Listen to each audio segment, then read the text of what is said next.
Hello दोस्तों। तो आज का जो वीडियो है उसमें रिक्वेस्ट आई है कैपिलैरिटी के बारे में। तो आप भी अगर किसी टॉपिक को बहुत अच्छे से समझना चाहते हैं बहुत कम टाइम के अंदर, तो कमेंट्स के अंदर रिक्वेस्ट कर सकते हैं आपका टॉपिक। मैं हर कमेंट पढ़ता हूँ और वन बाय वन जितने भी टॉपिक्स आप सजेस्ट करते हो उनके ऊपर इस तरीके के वीडियोस बनाता हूँ ताकि आप लोगों की हेल्प हो पाए। ठीक है, तो जो आज का वीडियो है वो थोड़ा सा खास होने वाला है क्योंकि अपन एक बहुत इंपॉर्टेंट चीज के बारे में पढ़ने वाले हैं जिसका नाम है कैपिलैरिटी। तो सर सबसे पहले तो क्या होती है कैपिलैरिटी, ये अपन बात कर लेते हैं। ठीक है, तो सर कैपिलैरिटी का प्रिंसिपल कब काम करता है? जब आपने एक कंटेनर लिया, ये रहा एक कंटेनर, और इस कंटेनर के अंदर एक लिक्विड भरा हुआ है, एक ऐसा लिक्विड जो कि कंटेनर के साथ में कैसी सरफेस बनाता हो, कॉनकेव सरफेस बनाता हो, कॉनकेव मेनिस्कस बनाता हो। ठीक है, मतलब जिसका angle of contact less than 90। अब आपने क्या करा कि जो कंटेनर है इस कंटेनर के अंदर एक ट्यूब इंसर्ट करी। अब वैसे तो मैं डायग्राम बड़ा बना रहा हूं लेकिन ये जो ट्यूब होती है इसकी रेडियस जितनी कम होगी उतना अच्छा होगा। ठीक है, तो ये ट्यूब आपने यहां पर इंसर्ट कर। अब होता क्या है कि सर ये जो सरफेस है ना ये स्लाइटली कॉनकेव सरफेस होती है, और कॉनकेव सरफेस में कॉनकेव साइड का प्रेशर ज्यादा होता है, कॉन्वेक्स साइड का प्रेशर कम होता है। तो सर इधर का प्रेशर ज्यादा है, इधर कम है, तो इस वजह से क्या होगा कि लिक्विड जो है वो ऊपर चला जाएगा इस ट्यूब के अंदर ऐसे। सर ऐसे ऊपर जाने से क्या फायदा हुआ? ऊपर जाने से जो एक प्रेशर का कॉन्ट्रडिक्शन पैदा होने वाला था वो अब नहीं होगा। क्यों सर? क्योंकि सर यहां का जो प्रेशर है वो तो एटमॉस्फेरिक प्रेशर के इक्वल है, पी नॉट। कॉनकेव साइड का प्रेशर ज्यादा होता है, तो सर अंदर का जो प्रेशर है वो कितना हो जाएगा? हो जाएगा P nought minus 2t divided by R, excess pressure का कॉन्सेप्ट। और सर यहां का प्रेशर कम है, तभी तो बढ़ते बढ़ते बढ़ते बढ़ते जब हम डेप्थ पर जाएंगे, मान लो हम एच डेप्थ पर चले गए, तो वापस से प्रेशर इंक्रीज होके कितना हो जाएगा? पी नॉट हो जाना चाहिए। ठीक है, क्यों? क्योंकि सर इस लेवल पर वापस से प्रेशर कितना है? पी नॉट है। कहने का मतलब कि सर यहां से यहां तक जाने में ये जो कमी आई थी ना प्रेशर की, ये फिर से कंपनसेट हो जाएगी, वापस से प्रेशर बढ़ के कितना हो जाएगा? पी नॉट हो जाएगा। यहां पर पी नॉट था, यहां पर जाते जाते कम हो गया, P nought minus 2t upon R. और ये जो माइनस 2t अपॉन आर है ये कंपनसेट हो जाएगा जब आप वापस यहां से यहां पहुंच जाओगे। तो जैसे एच डेप्थ पर जाओगे, रोजी एच जो प्रेशर इंक्रीज होगा वो ऑटोमेटिकली 2t आर के इक्वल हो जाएगा ताकि सारी चीजें बैलेंस हो जाए। तो सर यहां पर हमने इक्विलिब्रियम की कंडीशन के अंदर देखा कि ये जो 2t डिवाइडेड बाय आर है यही किसके इक्वल हो जाना चाहिए? रो इंटू जी इंटू एच के इक्वल हो जाना चाहिए ताकि सारे के सारे प्रेशर बैलेंस रहे। और यहां से जो कैपिलरी राइज का जो फॉर्मूला है वो आ जाएगा 2t divided by rho into g into capital R. ठीक है, तो एक बार ध्यान से समझ लो, इधर का pressure atmospheric pressure that is P not. Sir concave side है तो कॉन्वेक्स साइड पर जाने पर प्रेशर कम हो जाएगा, P nought minus 2t upon R. अब यहां से यहां तक आने पर फिर से बढ़ जाना चाहिए और वापस से कितना हो जाना चाहिए? P not. हमारे हिसाब से कितना बढ़ता है? रोजी एच। यानी कि सर पक्का रोजी एच जो है वो किसको बैलेंस करेगा? इस माइनस 2t अपॉन आर को बैलेंस करेगा। ये दोनों आपस में इक्वल होंगे। ठीक है, तो जितना यहां से यहां पर जाने पर कम हुआ था उतना यहां से यहां पर जाने पर वापस से बढ़ गया, और फिर से प्रेशर कितना हो गया? एटमॉस्फेरिक प्रेशर के इक्वल हो गया। तो ये फंडा हमने यहाँ पर यूज किया। अब इस फॉर्मूले में वैसे तो कोई बुराई नहीं है, आप यूज कर सकते हो इस फॉर्मूले को, लेकिन अक्सर जो कैपिलरी राइज का फॉर्मूला है उसको मेनिस्कस की रेडियस की टर्म्स में नहीं लिखा जाता, उसको ट्यूब की रेडियस की टर्म्स में लिखा जाता है। तो ये जो डायग्राम है इसको मैं थोड़ा सा और बड़ा बनाता हूं यहाँ पर कि सर इस तरीके से ये मेनिस्कस होगी, ठीक है, ये ट्यूब होगी यहाँ पर इस तरीके से, और ये जो रेडियस बन रही होगी ये किसकी रेडियस बन रही होगी? ट्यूब की रेडियस बन रही होगी।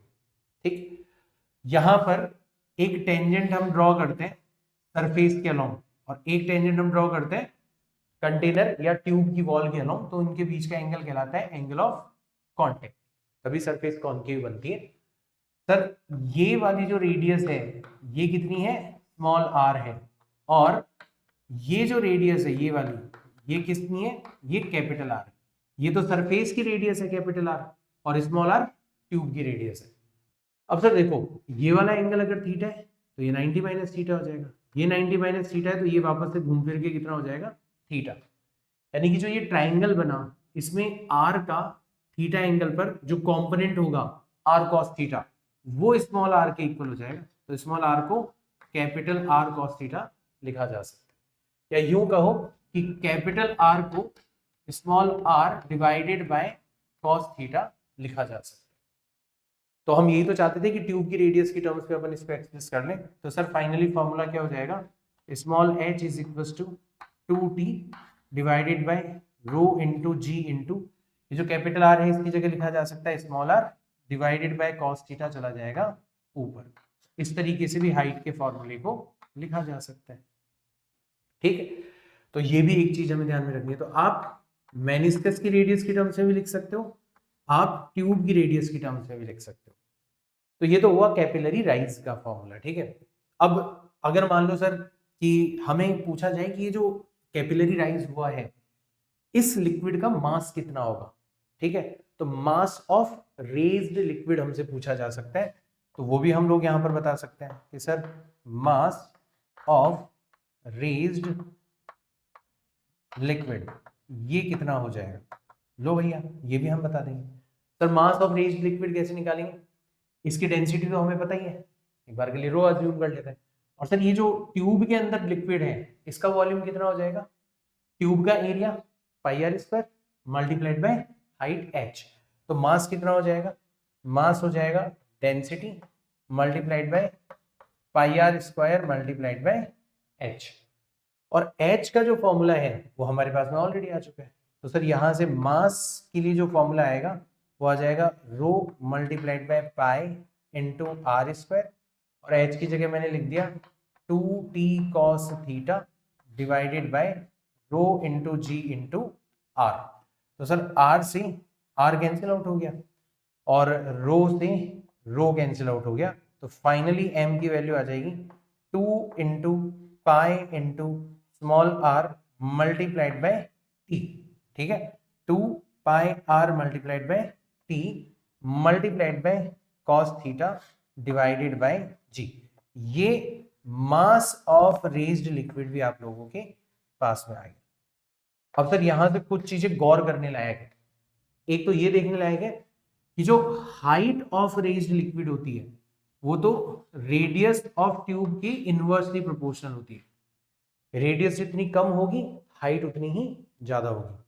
और यहां से हमने देखा मास ऑफ रेज्ड लिक्विड जो है वो डायरेक्टली प्रोपोर्शनल है रेडियस के, कि सर रेडियस जितना ज्यादा होगा, ठीक है, ये तो इनवर्सली प्रोपोर्शनल हो गई, height is inversely proportional to the radius. Radius जितनी कम हाइट उतनी ही ज्यादा। और यहां पर mass is directly proportional to radius, radius जितनी ज्यादा होगी मास भी उतना ही ज्यादा होगा। तो ये चीज हमने देख ली कि सर r जितना कम होगा h उतना ही ज्यादा होगा, और इधर उल्टा बिहेवियर है। सर इधर r जितना ज्यादा होगा m भी उतना ही ज्यादा होगा, मास ऑफ रेज्ड लिक्विड भी उतना ही ज्यादा होगा। तो ये कुछ चीजें आप लोगों के इस कैपिलरी राइज के अंदर काम आती रहती है। तो ये तो हो गई बेसिक चीजें जो कि हम लोगों को ध्यान में रखनी है, ठीक है ना। तो बहुत सारे क्वेश्चन तो यहीं से आ जाते हैं। जैसे वो आपसे बोलेगा कि एक ट्यूब है उसके अंदर जो कैपिलरी राइज होता है वो 5 सेंटीमीटर के लिए होता है, आप ट्यूब की रेडियस को आधा कर देते हो, तो बताओ कैपिलरी राइज कितनी देर कितने हाइट तक होगा। तो रेडियस को आधा करने पर हाइट कितनी हो जाएगी, डबल 10 सेंटीमीटर हो जाएगा, ठीक है ना। वो बोलेगा कि एक ट्यूब है जिसमें जो कैपिलरी राइज है उसका मास लगभग 5 ग्राम है, ठीक है ना। आपने रेडियस को डबल कर दिया, तो बताओ अब मास कितना होगा। तो मास मैंने बोला था रेडियस डबल तो मास भी डबल हो जाएगा, तो मास यहाँ पर 10 ग्राम हो जाएगा। तो इस तरीके के कुछ बेसिक सवाल आप लोगों से यहाँ से पूछे जा सकते हैं, ठीक है ना। अब कुछ इंटरेस्टिंग सवाल लेते हैं, कुछ कंसेप्चुअल सवाल लेते हैं, ठीक है।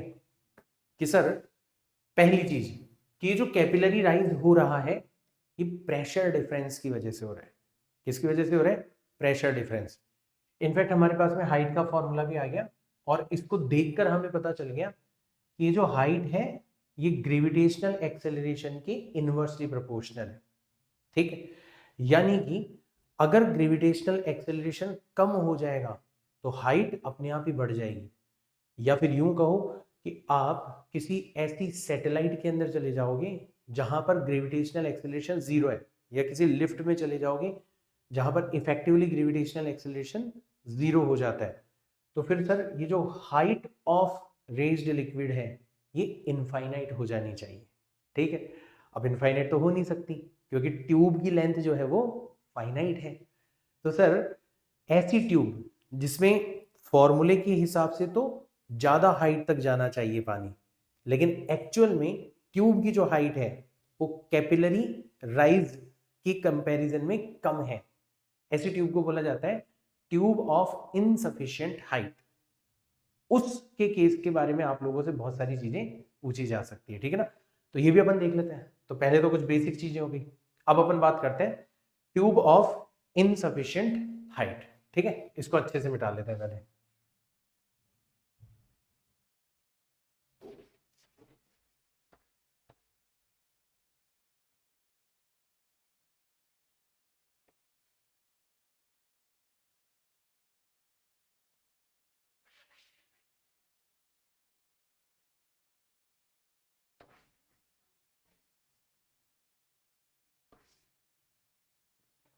ठीक है, चलो तो अब अपन बात कर लेते हैं किसके बारे में, ट्यूब ऑफ इनसफिशिएंट हाइट। इसके ऊपर बहुत क्वेश्चन पूछे जा सकते हैं।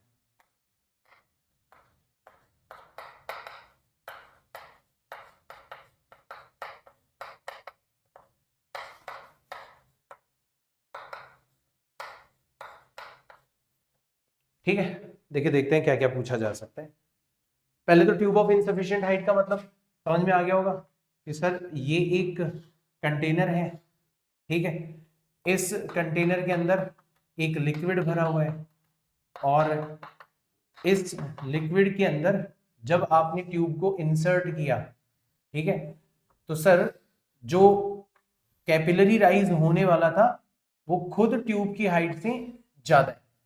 ठीक है सर, कैपिलरी राइज कितना होने वाला था, यहाँ पर कैपिलरी राइज होने वाला था H is equal to 2t cos theta divided by rho into g into small r, या फिर आप ऐसे लिख सकते हो 2t divided by rho into g into capital r, इतना होने वाला था। लेकिन सर अब हमारे पास में जो हाइट अवेलेबल है ये H डैश, ये तो कम है, किसके कंपैरिजन में कम है, ये तो सर H के कंपैरिजन में कम है। तो जितनी हाइट तक कैपिलरी राइज होने वाला था हमारे पास में तो ट्यूब ही नहीं है उतनी, अब क्या होगा सर। तो ध्यान रखना ऐसे केस में पानी जो है वो पहले तो जितनी हाइट अवेलेबल है वहां तक चढ़ जाता है। ठीक है भाई, वैसे तो इससे ऊपर जाना चाहिए था, पर ठीक है, अब जहां तक की हाइट अवेलेबल है वहां तक तो ये चला गया। ठीक, अब इस हाइट तक जाने के बाद में ये जो सरफेस टेंशन है, जो इलास्टिक मेम्ब्रेन वाला नेचर है, वो पानी को बाहर नहीं आने देता। तो सर फिर तो गड़बड़ हो जाएगा हमारा फॉर्मूला। नहीं, यहां पर क्या होगा कि जब लिक्विड इस टोटल एच डैश हाइट तक आ जाएगा उसके बाद में ये थीटा चेंज होने लगेगा, इस तरीके से चेंज होने लगेगा कि h divided by cos theta हमेशा क्या बना रहे, कांस्टेंट बना रहे। मतलब पहले मान लो आपके पास में सफिशिएंट ट्यूब की सफिशिएंट हाइट वाली ट्यूब थी, तब तो कितनी हाइट तक जाने वाला था लिक्विड h, और एंगल ऑफ कांटेक्ट कितना था, थीटा था। अब कितनी हाइट तक जा पा रहा है लिक्विड, h डैश, तो पक्का सर कॉस थीटा चेंज हो गया होगा, कॉस थीटा डैश हो गया होगा। ठीक, ये जो रेशियो है ये हमेशा क्या बना रहता है, कांस्टेंट बना रहता है। जितने प्रोपोर्शन से हाइट कम हो गई उतने प्रोपोर्शन से कॉस थीटा भी कम हो जाना चाहिए।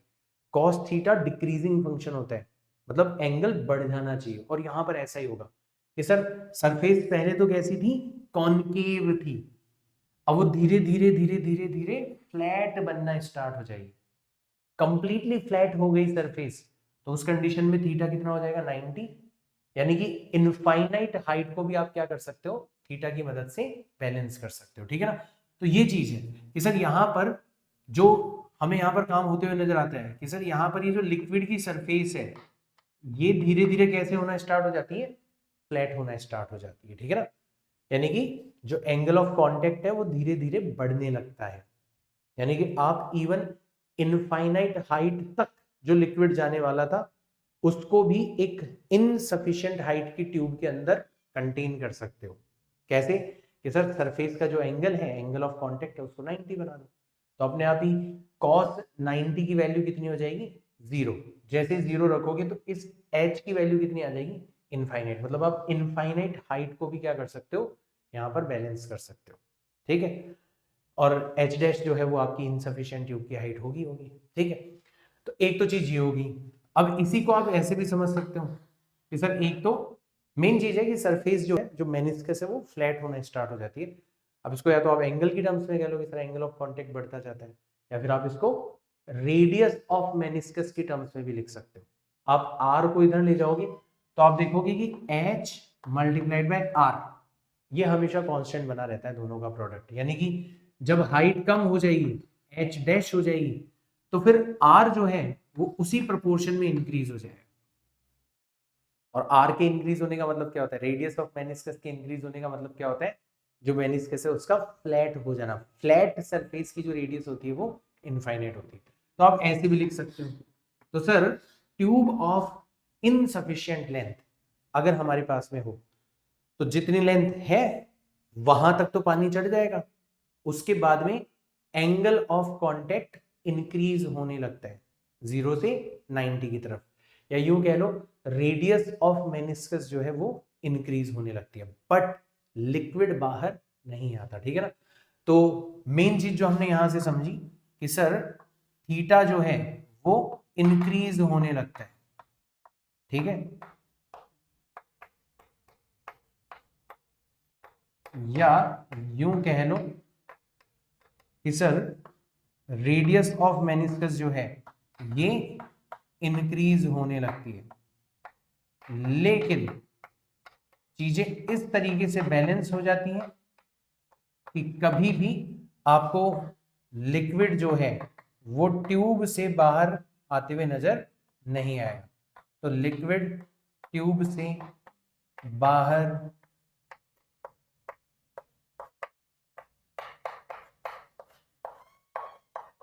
नहीं आता, ये चीज आप लोगों को ध्यान में रखनी है। तो अब ऐसे बहुत सारे क्वेश्चन पूछे जाते हैं कि भैया एक कैपिलरी ट्यूब है, उसकी पानी के बाहर जो हाइट है वो 20 सेंटीमीटर है, ठीक है। आप उसको एक सैटेलाइट में ले जाते हो जहां पर इफेक्टिव ग्रेविटी 0 है, तो अब बताओ उस ट्यूब के अंदर कितनी हाइट तक आपको पानी चढ़ते हुए नजर आएगा।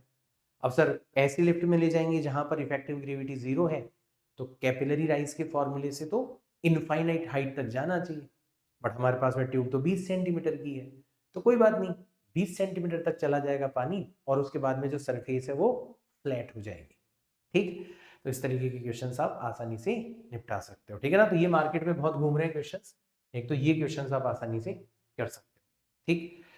एक और क्वेश्चन है जो कि मतलब अक्सर आप देखोगे कि आप लोगों से पूछा जाता रहा है कि सर अभी तो आपने ट्यूब को वर्टिकली इंसर्ट किया है, अभी तो ट्यूब को वर्टिकली इंसर्ट किया है, मान लो अगर आपने ट्यूब को किसी एंगल पर इंसर्ट किया होता तब क्या होता, ठीक है। चलो ये भी देख लेते हैं कि सर मान लो आपने इस ट्यूब को किसी एंगल पर इंसर्ट किया होता, तब देखते हैं देखिए क्या होता है, ठीक है। तो सर जैसे मान लो ऐसी कुछ सिचुएशन होती कि सर पहले ये कंटेनर था और इस कंटेनर के अंदर एक लिक्विड भरा हुआ था इस तरीके से,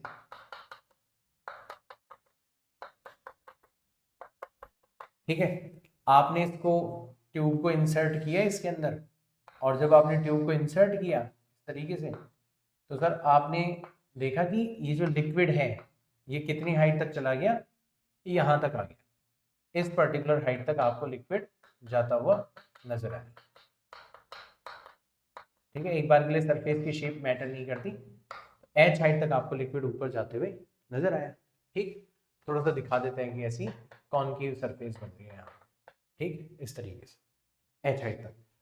अब आपने क्या करा, क्वेश्चन बनाने वाले ने थोड़ा सा चेंज कर दिया सिचुएशन को। उसने बोला कि कंटेनर तो वही है, अभी लिक्विड भी अभी वही भरा हुआ है, वैसा का वैसा ही, ठीक है। बस अब की बार जो ट्यूब का इंसर्शन है वो वर्टिकल नहीं है, किसी एंगल पर है। मतलब इस तरीके से आपने ट्यूब को क्या किया है, इंसर्ट किया है, इस तरीके से, ठीक है। ऐसे आपने इस ट्यूब को इंसर्ट किया।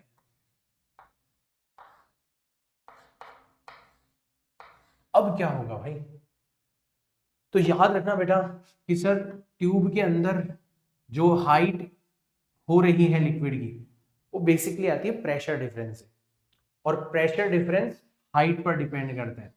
तो सर जो वर्टिकल हाइट है ना, वो तो अभी भी सेम रहेगी, मतलब अभी भी इतनी ही हाइट तक आपको पानी वर्टिकली ऊपर जाता हुआ नजर आएगा। मतलब ये वाली हाइट तो अभी भी कितनी रहेगी, h रहेगी, ठीक है। हाँ, इतनी हाइट तक अगर पानी इस ट्यूब के अंदर जाएगा तो ट्यूब के अलोंग जो लेंथ है वो थोड़ी सी इंक्रीज हो जाएगी। मतलब ये वाली जो लेंथ है यहां से लेके यहां तक, वो h के कंपैरिजन में थोड़ी सी ज्यादा हो। जैसे मान लो आपसे कहा जाता कि ट्यूब जो है वो अपने वर्टिकल एक्सिस से कितने एंगल पर है, मान लो थीटा एंगल पर है, ठीक है। तो इस डायरेक्शन में तो L और वर्टिकल डायरेक्शन में H, ऐसे दो साइड्स बनती। मतलब मैं अगर अलग से बनाना चाहूं तो ऐसा कुछ डायग्राम बनता, ठीक है। इधर तो हाइट जो बन रही है वो h है, और ट्यूब के अलोंग जो लेंथ बन रही है वो l है, और ट्यूब वर्टिकल एक्सिस के साथ में कितना एंगल बना रही है, थीटा। मतलब ये वाला एंगल भी कितना हो जाएगा, थीटा हो जाएगा। तो सोच के देखो, l का थीटा के अलोंग जो कंपोनेंट है वो है h, मतलब h पक्का कितना हो जाना चाहिए, l cos थीटा हो जाना चाहिए। तो यहां से हम l की वैल्यू निकाल सकते हैं कि सर l जो है वो स्लाइटली इंक्रीज हो जाएगा, इंक्रीज होके कितना हो जाएगा, h अपॉन कॉस थीटा हो जाएगा। कितना हो जाएगा, h अपॉन कॉस थीटा। तो ये ध्यान रखना कि जब भी ट्यूब को वर्टिकली इंसर्ट ना करके किसी एंगल पर इंसर्ट किया जाता है तो वर्टिकल हाइट जो है लिक्विड कॉलम की वो सेम रहती है, वो पहले भी h थी, वो अभी भी h रहेगी। हाँ, लेंथ जो है लिक्विड कॉलम की ट्यूब के अंदर वो स्लाइटली इंक्रीज हो जाती है, इंक्रीज होकर कितनी हो जाती है, h अपॉन कॉस थीटा। जैसे मान लो आपको कह दिया कि theta is equal to 60 degree पर आपने इंसर्ट किया है वर्टिकल से, तो बताओ अब हाइट कितनी होगी, पहले h थी, तो अब यहाँ पर थीटा की जगह 60 रख देना, cos 60 की वैल्यू 1/2, 2 चला जाएगा ऊपर, तो जो हाइट है वो तो h ही रहेगी, बट ट्यूब में जो लेंथ है वो कितनी हो जाएगी, 2h हो जाएगी। 2h लेंथ तक आपको पानी ट्यूब के अंदर जाता हुआ नजर आएगा, ठीक है। तो इस तरीके के कुछ सवाल आप लोगों से अक्सर पूछे जाते हैं। आप मुझे कमेंट्स के अंदर बताना कि आपको अच्छे से टॉपिक समझ में आया, या फिर कुछ और चीज़ें हैं जो आप इस टॉपिक के बारे में जानना चाहते हो, और भी कोई टॉपिक जो आप अच्छे से पढ़ना चाहते हो कमेंट्स के अंदर बताना। नेक्स्ट वीडियो अपन उन्हीं में से किसी एक टॉपिक के ऊपर बनाएंगे। फिलहाल के लिए समाप्त करते हैं इस वीडियो को, मिलते हैं नेक्स्ट वीडियो में। बाय बाय, जय हिंद।